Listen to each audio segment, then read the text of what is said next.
Hey, Royal Family, welcome to my General Hospital Daytime Drama channel. I am your hostess, the Daytime Drama Queen.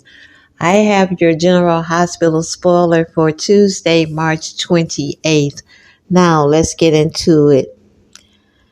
Continuing from yesterday's episode, we see Victor Cassadine and EILEEN Ashby. They are still in Victor's hotel suite. Victor says, "After all these years, I've come too far. I will not be denied again."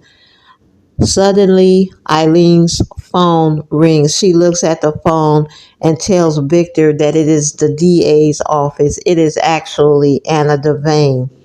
EILEEN answers the phone and Anna yells for her to get out now. EILEEN says, "I can't right now. I am in the middle of something.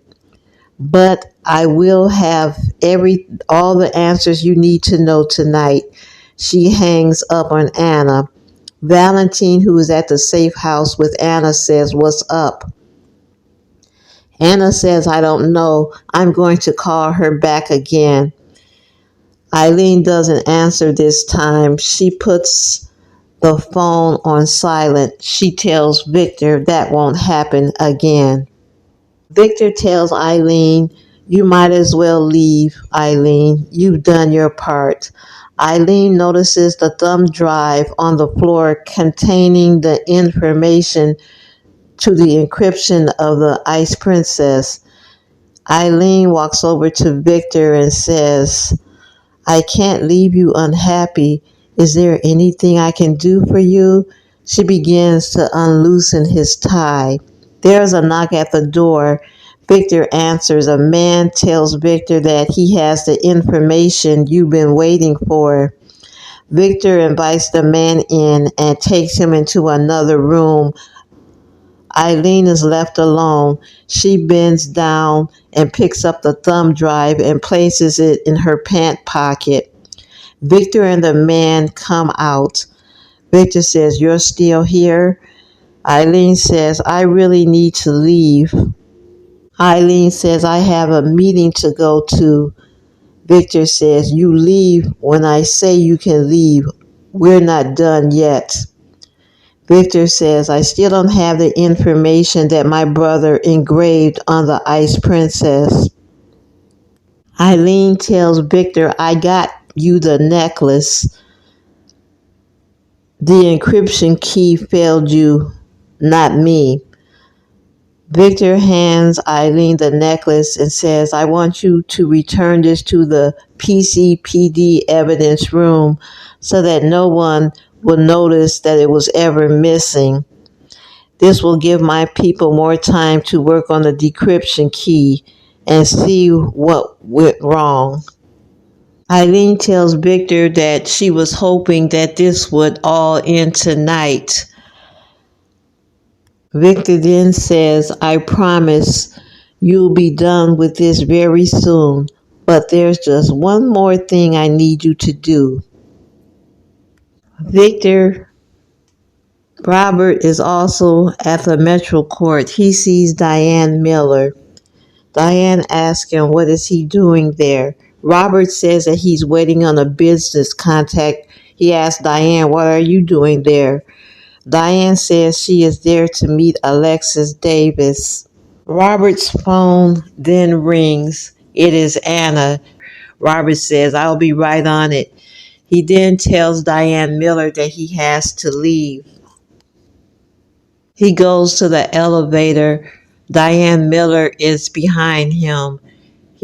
He tells Diane, "I thought you were meeting Alexis." Diane says that Alexis wants me to meet her upstairs. They both get on the elevator. Robert pushes the elevator button to go on a certain floor.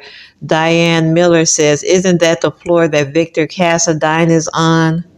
Robert gets off the elevator and sees Diane behind him after he tried to open the door with his credit card. Diane asks him what is going on. Robert says, "You need to get back to Alexis If I have to kick the door down, I will. There is no answer at the door. Diane Miller returns with a pass key that she has secured from the maid. Robert opens the door and doesn't find anyone inside. Asks Robert why is he looking for Victor. Robert tells Diane that Victor killed Luke Spencer and that EILEEN may be in danger if she told Victor everything. Robert calls Valentine and Anna to tell them that there's no one inside Victor's room. Valentine and Andrew wonders how Victor got out. Anna says probably through a secret passage. Continuing from yesterday, we see Cameron Weber walking to his going away party with Esme and baby Ace. Spencer goes, Cameron, what the hell? This is your party. Laura stops him and says, yes, Cameron, this is your party. Welcome, the man of the hour. Laura then gives Cameron a hug and says to Esme, welcome, Esme. Cam then tells everyone that he's brought some unexpected guest. Esme says that she didn't have anything to do with it. Cam invited her. Elizabeth Baldwin walks up and said, this is my son's going away party and everyone is invited. Elizabeth then says, nice to see you out of Spring Ridge, Esme. Esme then tells Elizabeth, I don't respond to that, as you know. Cameron said, you don't talk to my mother like that. Esme apologizes. Cameron later tells Spencer that he went by to Laura's place to look for him and he saw Esme trying to leave with the baby. Laura chimed in that maybe she was going for a walk. Cam said that that's what Esme said, but I didn't believe her, and she finally admitted that she was going away with the baby. Spencer is irate. He says, I'm going to talk to her about trying to leave with my baby brother. Laura stops him. She said, now is not a good time or place. Scotty Baldwin walks in and tells Cam, congratulations on your scholarship to go to Stanford. He sees Esme and says, what the hell is she doing here? Jocelyn tells Trina that it is so weird to see Esme with a baby. Jocelyn says they need to get that poor kid away from her as soon as possible. She says, memory or no memory, she's still bad news.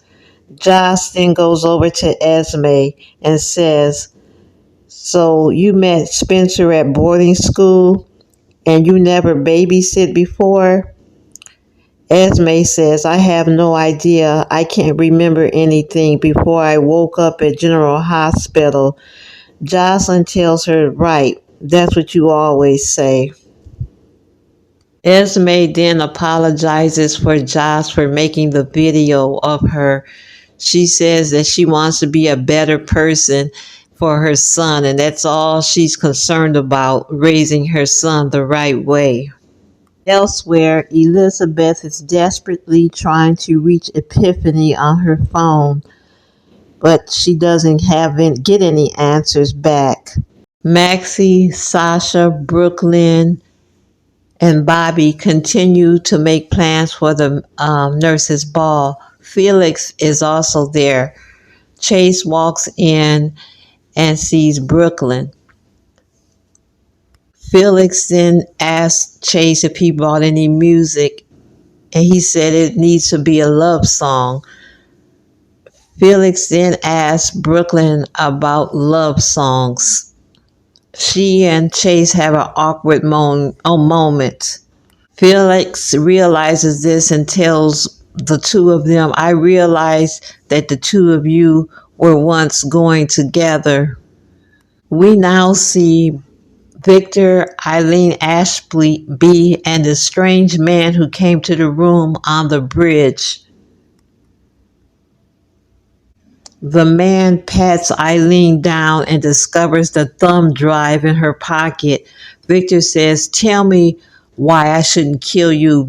EILEEN blurts out that Valentine and Anna are alive. Victor is shocked. Victor then asks if Lucy is alive. EILEEN begins to spill the beans that Lucy is alive and that Robert and Felicia Scorpio were in on it. EILEEN also tells Victor that the necklace that he has is a fake. Robert has the real necklace. EILEEN then makes a call to Anna at the safe house. She informs Anna that she is not involved in the project any longer. She said that she's leaving town and that she's done with the whole ordeal. When she hangs up, Anna tells Valentine what she said. Back on the bridge, EILEEN looks at Victor and she said, "Okay, I've done my part. You said I can leave now." Victor hurls her over the railing and we hear a huge splash. You promised you'd help me get out of town, away from Anna's reach. I promise, my dear. You won't have to worry about Anna Delvane again.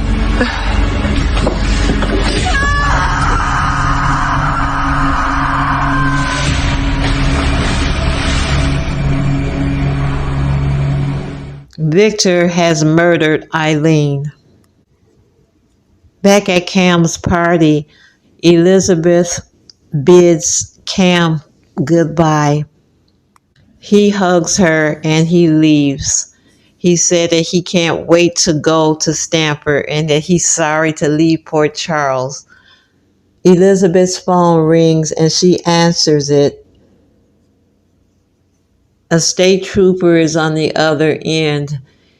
He tells her that he has some bad news. We see Elizabeth become withdrawn and she begins to cry. Hello, State Trooper Carlson. Hi, I'm trying to reach Epiphany Johnson. I'm very sorry, but I have bad news about your friend.